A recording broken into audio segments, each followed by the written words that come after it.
Huh? What's over there? Where? It's right there. There's somebody over there.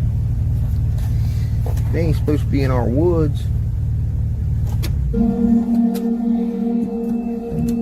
is that? Do you see him? Yeah. He's walking. What is that? No?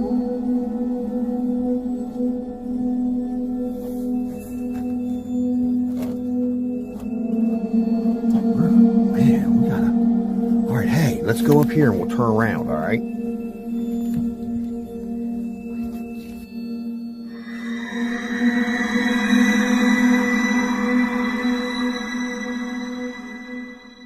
In 1971, two researchers set up a microphone deep in the Sierra Nevada mountains of California. Then they walked away. What recorded itself onto that tape has never been explained. Not by wildlife biologists, not by soundscape engineers, not by a retired United States Navy cryptologist who spent years applying standard linguistic analysis tools to the recordings. Tonight we play it for you. But to understand why it matters, you need to see everything that came before it. Because this investigation does not hinge on one case. It hinges on a pattern, the same anatomy, the same sounds, the same behavior appearing independently across different states, different decades, different witnesses who had never heard of each other and had no reason to tell the same story. And nobody, not wildlife biologists, not forensic analysts, not anatomists with decades of experience, has been able to explain why. Every year, hundreds of Bigfoot sightings are filed across North America. Most are explainable. Most deserve to be dismissed. A blurry video, a misidentified bear. A hoaxer in a rented gorilla suit with too much free time. But buried inside those hundreds of reports is a smaller category. Cases examined seriously, brought to credentialed wildlife biologists, forensic video analysts, anatomists, and soundscape ecologists. Cases where the experts walked in expecting to find a simple explanation and walked out with the file still open. We are going through those cases tonight, one by one, and asking the only question that matters. What if it is real?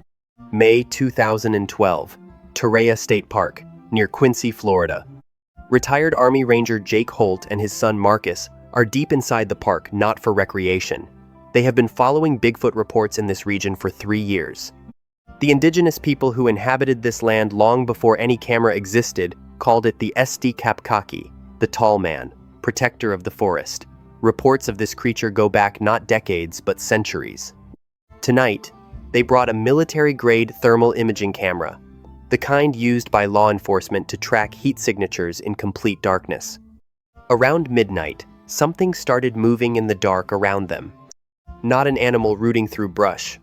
Something deliberate, circling, left side, right side, then complete silence, all at once.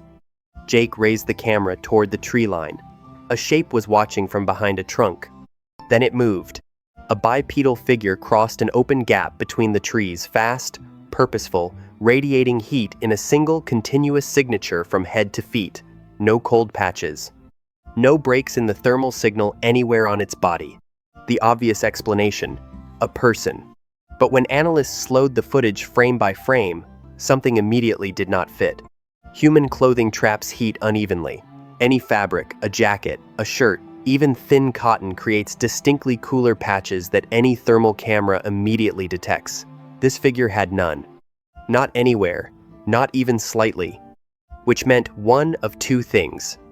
Either this was a person completely unclothed in a dense Florida forest at midnight, or it was not a person at all. Wildlife biologist Dr. Ellen Marsh focused on the movement. A deeply bent knee posture, a gait that does not appear in natural human movement but shows up repeatedly in credible encounter reports across decades of investigation. The proportions troubled her further. Legs too long for a gorilla, posture too upright for a chimpanzee, arms too heavy for any known primate in North America. It matched nothing in her taxonomy. And then, analysts noticed something even stranger. Jake lost his composure entirely. The camera swung, voices rose. "Do you got your gun? We gotta go. We gotta go." Back at the truck, Marcus played back the footage. The figure just before disappearing into the dark had turned and looked back over its shoulder. High-set shoulders, heavy swinging arms. That single backward glance. Identical to the most famous Bigfoot image ever recorded.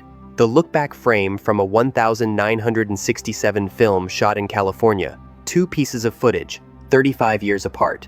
Same posture. Same proportions. That is the question this investigation keeps running into. How does that keep happening? Our verdict on the thermal footage. Unknown creature. Science does not rule it out. Jake Holt never changed a single detail of what he saw that night. Not once. At this point, the footage could still be a misidentification. Cameras lie. Eyes lie. But then the evidence stopped being visual. It became anatomical. And anatomical evidence is much harder to dismiss.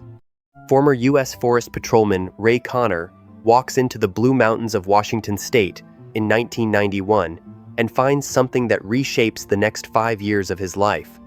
Not one footprint. Hundreds. Across 3 separate locations, Mill Creek in 1991, Deduck Spring in 1992, and 5 Points in 1996. Connor documents tracks measuring 14 inches long, pressing deep into moist ground with the force of something enormously heavy moving at speed. Most researchers assumed hoax immediately. Then anatomist and anthropologist Dr. Thomas Reed drove out unannounced. No phone call, no advance notice. He wanted the evidence cold, no chance for preparation or staging. He crouched down, looked at the prints, found something he had not expected. Inside the footprint, pressed clearly into the soil, was a faint raised ridge behind the ball of the foot. A midtarsal pressure ridge. Human feet are rigid. Our arch locks our bones together. That is what allows us to run efficiently. But it also means we cannot bend at the midtarsal joint, not even slightly. This print showed a foot that flexed at its midpoint. Something living, something real. Weight shifting naturally, soil displacing in patterns that require actual biomechanical force across a flexible midfoot. You cannot produce that by pressing a carved wooden block into the ground. The physics will not allow it. Dr. Reed compared these prints directly to a confirmed fake made with a carved prosthetic by a documented hoaxer. The difference was immediate. The fake showed flat, uniform pressure throughout. Connor's prints showed organic variation displaced soil behind the metatarsals on push-off, the mid-tarsal ridge forming under real, living weight. One of 2 possibilities now existed. Either someone had spent years creating the most anatomically sophisticated footprint hoax in history, somehow replicating the biomechanics of an unknown primate with near-perfect accuracy across multiple locations, and 5 years or something real had been walking through those mountains. That alone would have been unusual, but it was not the part that disturbed analysts most. Researcher Paul Garrett lined up the casts from 1,991, 1,992, and 1,996 side by side. Same size, same pressure distribution, same ridge. 3 separate encounters, 5 years apart, 1 animal. Our verdict: potential primate prints. Nothing in the known animal record produces this combination of features. 2 types of evidence down, both unexplained. But we had been told since the beginning of this investigation that the most disturbing evidence was not something anyone had seen. It was something heard. We were saving it. But first, a video from a Virginia creek bed that our analysts still cannot dismiss. April 2009, Appalachian Mountains, Virginia. Travis Burrell is riding through a creek bed with his young son when something steps across their path. Large, upright, completely unbothered by the engine noise bearing down on it. Travis kills the engine. His son says it before Travis can form words. What was that? The footage shows a bipedal figure crossing the stream in long, smooth strides, too wide, too fluid for a bear walking upright. Bears take short, unstable steps, arms swinging outward for balance. This moved with the casual confidence of something that walked this way as its natural state. Forensic analyst David Klein called it a costumed person. Dr. Thomas Reed focused on something different entirely, not the creature Travis's reaction, specifically where he looked. When you see something genuinely unexpected and frightening, Your eyes go to the threat, not to the camera. Travis kept his gaze on the figure the entire time. He pointed toward it. He watched it walk away. He never once checked whether the lens was framing correctly. Hoaxers look at the camera. Witnesses look at what scared them. Travis has never changed his account. His son still will not talk about it publicly. Our verdict: unknown mammal, not bear, not costumed person, not conclusively. File stays open. Thermal footage, anatomical evidence, video encounters, all visual, all debatable. But what we had been building toward the case sitting at the end of this investigation was neither visual nor physical. It was acoustic, and it was about to change the tone of everything. January 2022, Sam Houston National Forest, 50 miles north of Houston. Derek Cass spends a month recording wildlife sound deep in the forest. What he captures, he says, he has spent years trying to match to any known animal in the region. He cannot. Forensic audio analyst Dr. Brian Solano ran systematic comparisons. Wild boar wrong tonality entirely. Fox wrong frequency, wrong duration. Coyote structurally, the closest candidate. But the Sam Houston recording sustains significantly longer and projects with a carry that no coyote vocalization produces. Similar structure, completely different animal. Soundscape ecologist Dr. James Parrish offered an evolutionary framework.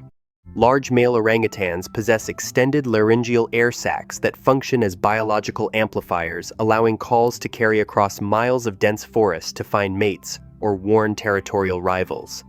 A large primate spread thin across enormous North American territory would face exactly this evolutionary pressure to develop powerful, long-range, and if those same air sacs produce infrasound, low-frequency waves that operate below human hearing, it would explain something that dozens of witnesses have separately described without ever knowing each other existed. A physical sensation, chest vibration, bone resonance, the body responding to something before the brain has identified what is happening. Derek still returns to Sam Houston Forest regularly. The sounds, he says, are still there. Our verdict: unknown animal, no match found in regional fauna. But the Sam Houston recordings were not the strongest audio evidence in this investigation. Not even close. What came next had been sitting in archives for 50 years, analyzed repeatedly, submitted to biologists, linguists, and cryptologists across decades. Never explained. Sierra Nevada Mountains, California. Researchers Dan Kellner and Scott Vance traveled deep into backcountry to investigate sounds reported by a group of bewildered hunters. What their microphone records over the following days is unlike anything cataloged in the biological record of North America. Dr. James Parrish analyzed these recordings against every large animal native to the Sierra Nevada range. Elk two-tonal, wrong duration, no match. Black bear, wrong complexity, wrong structure entirely. Nothing smaller in the region possesses the lung capacity to generate those frequencies at that volume. Nothing matched. But it was what Dr. Parrish found next that shifted the conversation entirely. Whatever produced these sounds demonstrated a vocal range unlike anything he had encountered from a single North American animal. Multiple distinct phrase types. Rapid transitions between a deep sub-bass rumble and a high modulating register within the same breath, within a single breath. In his professional assessment, the recordings operated on what he called a significantly more advanced acoustic level than any animal he could identify from this continent. Then the recordings reached a retired cryptologist from the United States Navy. He was not looking for Bigfoot. He was applying standard linguistic analysis tools. Looking for phonemic patterns, the repeating structural units that form the foundation of language in every human culture ever documented. Sequential combinations, intentional structure. He found them. What he heard in the Sierra sounds were not random vocalizations.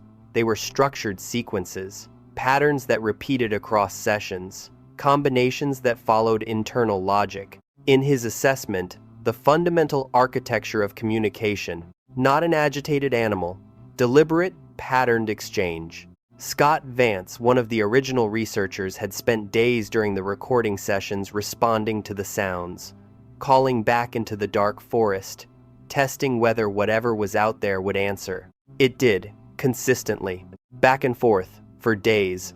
He never saw it clearly, but it knew he was there, and it kept communicating. The Sierra sounds have been submitted to biologists, audio engineers, forensic analysts, and linguists for over 50 years. Not one credible expert has produced a definitive, replicable, natural explanation. Not one. Now go back to the original question. A 1,967 California film and a 2012 Florida thermal recording show the same posture, the same proportions, the same backward glance from filmmakers with no connection to each other. Footprints in Washington state show identical anatomical features across 5 separate years from the same individual animal. And audio recordings from the Sierra Nevada show structural communication patterns that match nothing in the known biological record. Unrelated, independent, identical. How does that keep happening? May 2015. A man in northern Illinois films himself on a mushroom hunt. A terrifying 9-second howl erupts just off camera. The video spread across the internet. Millions of views. Everyone asked the same question. What animal makes a sound like that? Answer: none. It was a sound effect lifted from a television show about dinosaurs, edited into the footage. Dr. James Parrish, the same soundscape ecologist who analyzed the Sierra sounds, caught it in minutes. The acoustic signature had a muffled, compressed quality that does not match an open forest environment. Sound in open space breathes and reverberates. It interacts with air and distance. This sound was flat, static. Indoor audio dropped into an outdoor recording. The same analytical tools, 2 completely different results. The mushroom recording failed every test.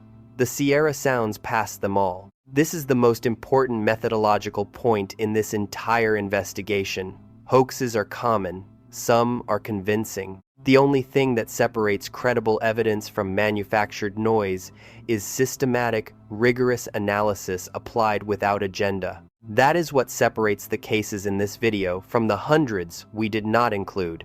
February 2019, Provo, Utah. A group of hunters spots a large, dark figure on a distant ridge, one uniform color, bipedal, visible against white snow from half a mile away. Paul Garrett noted the uniform coloring, no clothing, contrast anywhere visible. Dr. Ellen Marsh flagged the behavior immediately. An elusive creature evolved to avoid detection would not cross exposed, open terrain in broad daylight within view of a residential neighborhood. Every credible encounter in the case files happens near water, near dense cover, or after dark. This behavior did not fit the pattern. And then, investigators found something even more telling. Shortly after the video circulated, someone climbed that ridge. No Bigfoot prints. Boot prints human, heading in exactly the direction the figure had walked. Our verdict: a man in a suit. Not every unexplained video stays unexplained. Identifying fakes quickly and without sentiment is what makes the genuine unknowns impossible to set aside. Maybe every case in this video has an explanation. Maybe the Florida thermal footage was a naked hiker with inexplicably poor judgment. Maybe the Blue Mountains footprints were a 5-year hoax that somehow fooled a credentialed anatomist and replicated biomechanical features that no prosthetic has ever been able to reproduce. Maybe the Sierra sounds were produced by an animal science has simply not documented yet. Maybe every single witness across every single decade was wrong. Maybe. But here is what we cannot make disappear by saying maybe. People with no connection to each other across decades, across a dozen different states, with nothing to gain and often everything to lose socially, keep describing the same creature. The same deeply bent knee walk, the same proportions, the same absence of a visible neck, the same overwhelming, paralyzing smell. The same sudden moment of terror that produces the same 4 words regardless of whether the witness is an army ranger, a farmer, a hiker, or a 10-year-old kid on an ATV. We gotta go. Now. The footprints from 1991 and the footprints from 1996 belong to the same individual animal.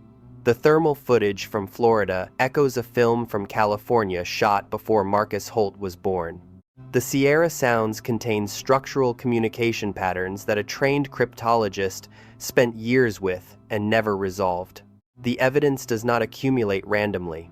It repeats the same anatomy, the same sounds, the same behavior, over and over again from people who will never meet each other in forests separated by thousands of miles. If even one of these cases is real, then somewhere in the forests of North America, something large, something intelligent, and something entirely undiscovered has been watching human beings move through its territory for a very long time. And after 50 years of cameras and casts and thermal imaging and forensic audio analysis, we still have absolutely no idea what it is.